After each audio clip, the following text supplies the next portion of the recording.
welcome to another session of Text on Video Having Coffee. So it works out because you're in Toronto, correctly? Yes, I am. Yes. So, and we're in Vancouver. So how's the weather in Toronto today? It's a little bit gloomy. I mean, it's not snowing. I mean, I like the snow. I don't like the cold, so I don't know how I feel about the weather today, but unfortunately there's no sun. Yeah. See, I'm from Montreal originally, so I live in Vancouver now, and it was raining yesterday, but today it's kind of slightly overcast, a little bit of sun here and there, but not cold. So I'm not built for cold. So Me either. I'm happy with the warm here. I like the fact that here in Vancouver we have snow up in Whistler. I can go visit the snow when I miss it, and I just don't have to live with it. Because you don't have to shovel rain, right?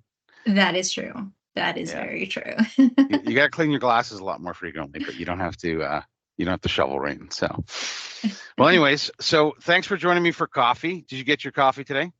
I do. I have Starbucks coffee, the holiday version. So it's like Christmas in a cup.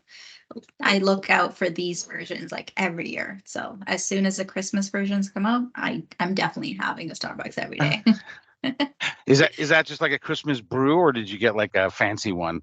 That's like I get the fancy one. Yeah. Oh, nice. I think I mentioned in the last video, it's a pure sugar, like not even like just the regular sugar that they have, but I add extra sugar on top of it.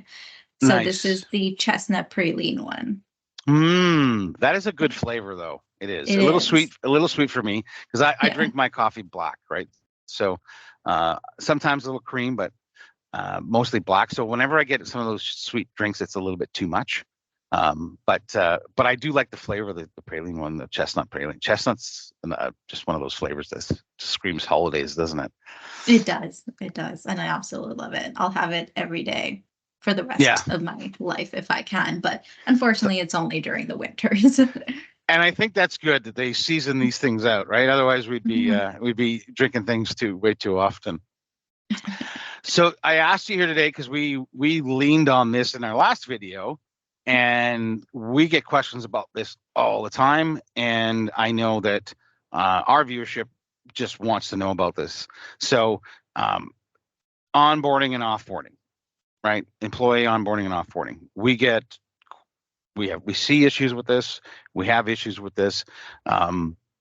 It's a situation that just allows for miscommunication all over the place, and it's just something that we see. So, what's your experience with this from an HR perspective?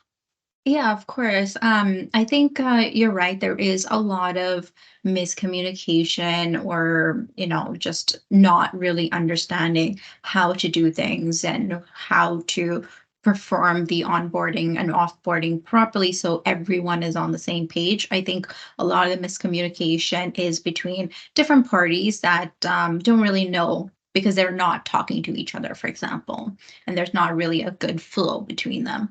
So usually it's between the management team, which is the operations team, with the HR team, the payroll team. Sometimes when you're talking about offboarding, it's majority with the payroll, and then also with the IT team.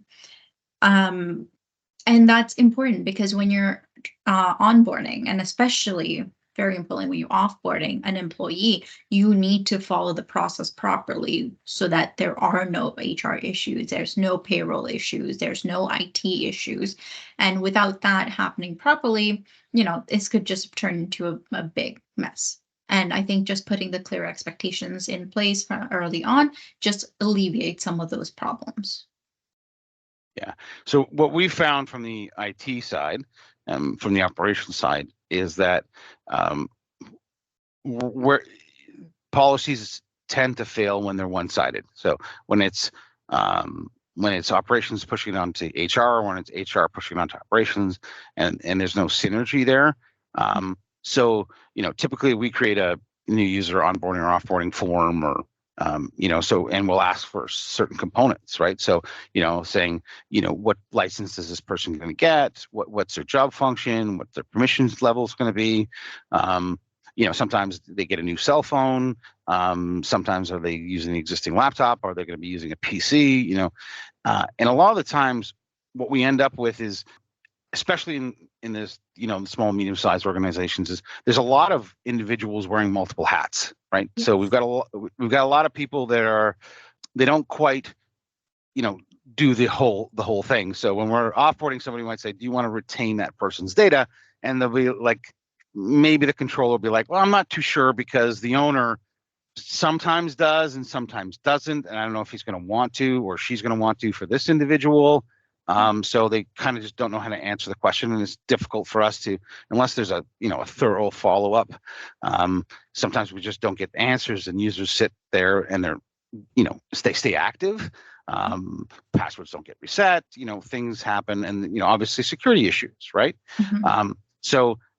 And then what we tend to find is, especially in the long-running, organizations where there's a lot of that tribal knowledge, right? Where, this guy just knows it's Buddy down in the warehouse who does this, and it's Susie over here who does that.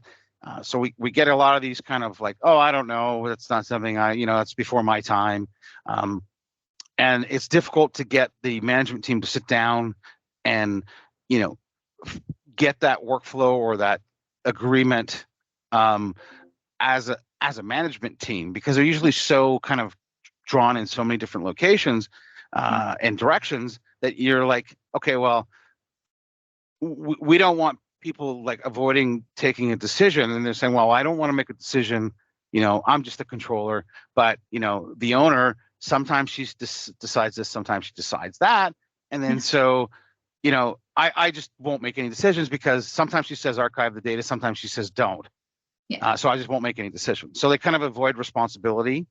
Yeah. And then we're like, okay, well, how about we go the other route and we say, okay, well, how about the general policy is we do retain it, and unless you get written saying that you don't, right? Yeah. Let's go kind of the other way, and let's get some type of policy in place so that we know what we're doing, and we have kind of marching orders so we can go ahead and get stuff done properly and protect the organization. And then if there's an exception to the rule, let's kind of rule on that, not just make the exception the rule. Yeah. Right. Exactly. And that's the thing, right? Like a lot of times, and I think it starts with having an employment contract with a detailed list of exactly what the employee will be doing, what their job descriptions would be, what their day-to-day looks like. That kind of allows the IT team to, or even the management team, kind of allows them to understand what type of accesses that these individuals would need. For example, if there is an employee that needs to be making dials, talking to clients, then that would mean that they would need a cell phone. If there's an employee that would need that would be accessing private clients' data, for example, financial information, maybe there's other restrictions that you would need to put on the computer. But without that actual contract, without that job description kind of outlining exactly what the employee will be doing on a day-to-day basis, that makes the job a little bit more harder, trying to figure out what type of accesses or securities that you would need to provide to the employee, right? And then and I think it's just like you said, putting that process in place, putting that workflow in place, kind of directing the individuals, like if once you do onboard an employee, this is what the onboarding form would look like. It has a list of everything that the company does offer, and you just check off on the things that this specific employee would need based on the job descriptions that they have. And that is just an easier process where you can have set rules in place. You have that, and a lot of the businesses, you have up to an employee has up to 2 years where they could come back and make a claim. So like you said, it's always good to have that retention of the data. And then for those that don't need it, for sure. But as an HR company, we always say that it's always best to retain the data at any given time, just in case an employee does come back. Yeah, and we're also seeing it a lot of times on the payroll, right? It's like employees are, hired, they're set to start. Yeah. The sun heard you. He said it was gloomy over there, and now it's trying to prove you wrong. And and it's gone again. There you go. So yeah, we see it on the HR side as well, like from the payroll side, pardon me, is like, an employee will be hired. We don't know about it until like the day of or the day before. We might not, have all the questions answered. We might not have their equipment ready, blah, blah, blah. So there's, you're paying for an employee to sit around and do nothing, or they're let go and we leave their access open. And they remain on payroll, and because there's not the proper procedure done. Whereas they might have been told they're let go, but what's happened there, right? Yeah, so I think that workflow is very important. I mean, as soon as in a business, the operations team, the management team makes a decision that, let's say, they are letting go of an employee, first they need to even determine whether they're doing it with cause or without cause, because that just changed the whole dynamic of when to pay out the employee and what to do as next steps. Sometimes if you're terminating an employee without cause, you want them to stay with the business for whatever amount of notice period that you provide, whether it's 2 weeks or more. And IT needs to know that if they are staying within the company. I mean, that means that they would still have access to everything. But on the other side, you really want an employee who knows that they are being terminated to have that access.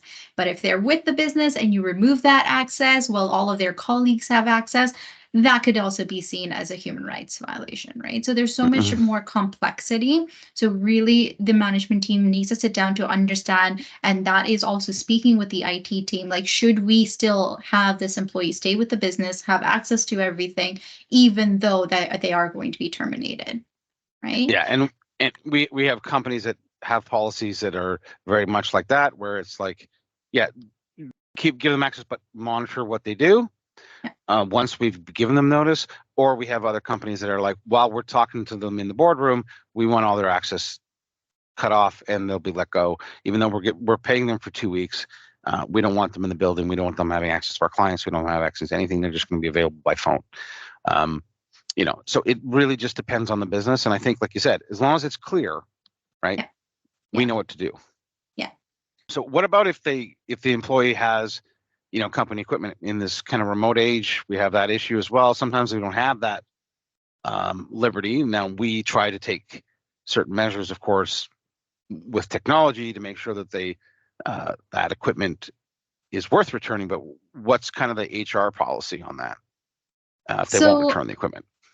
I think at the end of the day, it goes back to the contract. As soon as the employee does get an employment contract, in the actual contract itself, there's going to be a policy that they are getting company equipment, and it lists what type of equipment that they will be getting. And there is an additional form that usually you would want to provide to the employee when they do receive the equipment, something that signs off that says you are liable for this piece of technology. If something happens, you're going to be the one that is going to be liable. Now, that is different between provinces. Like the rules, the employment standards does change per province.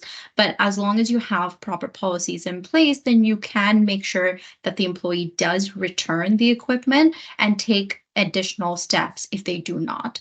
And then part of the offboarding process would be that when you do provide them with the termination paperwork with their final pay and everything, letting them know this is what your payments would look like and what you're going to be paid on, you can also provide a form along with that saying that this is your sign off. You will need to return the equipment between 5 to 10 business days, whatever the business determines. And if not, additional steps will be taken. Right. So as long as you have that paperwork, you're in a little bit more control to get the equipment back. But it's when you don't have that paperwork where, you kind of play that game. Like, are they going to give it back? Are they not? And then if they're not, then it's really a rock and a hard place where you can't really force them to do it. Yeah. And from the IT perspective, where we try to, consult our clients and saying, okay, make sure that you have some type of encryption or some type of